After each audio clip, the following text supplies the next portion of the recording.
Hello guys, for today's video is mahangin. Sobrang hangin dito sa Minnesota. Look at that. The strong is very the wind is very strong. Oh my.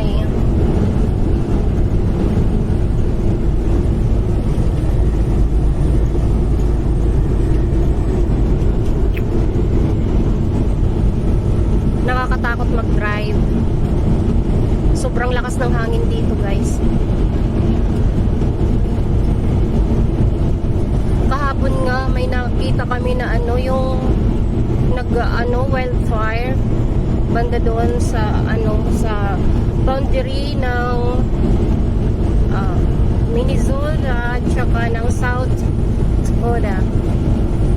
Nakakatakot. Malapit pa naman sa gas station. Honey, what's that? Why it's like smoke?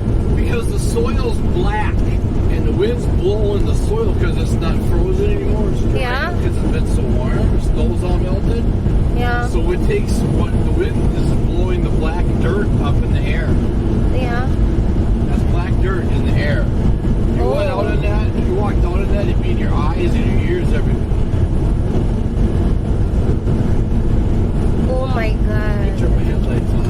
Here we go. We cannot see the road, guys. The field over here. It's dangerous.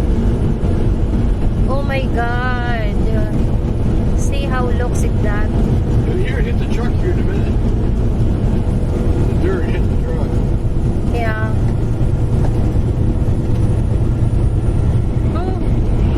Oh my. Ang amoy niya is, See the dirt from across the yeah, road? the dirt. Nakikita nyo yun, guys. Oh, Jesus Christ. Jesus. Lord, in Christ, I am kept in safety wherever I go.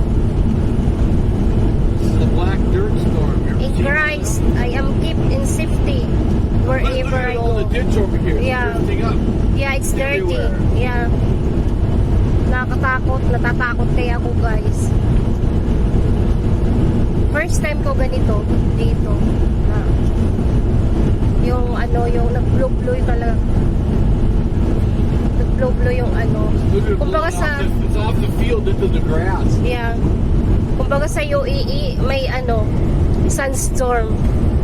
Here sandstorm. Black storm. Black dirt storm. Dirt storm. It's just wind, but it's bigger. Because of the strong winds here.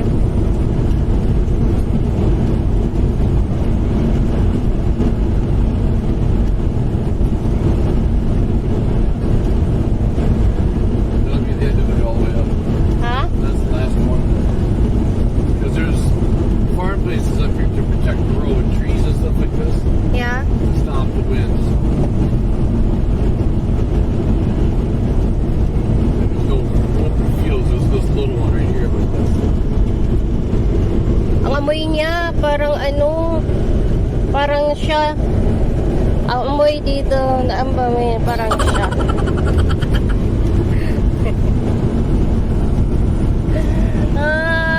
Ang lalawak kaya ng mga dito, guys.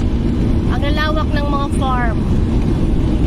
Mayayaman ang mga tao dito lalo na yung mga farmer. Ang lalawak. Hektar yung tanim nilang mais. Mais ang pangunahing kabuhayan. Ang pangunahing tanim ng mga tao dito sa Minnesota.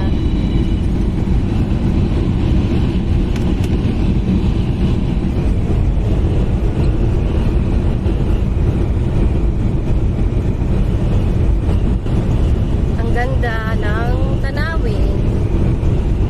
Mahangin nga lang.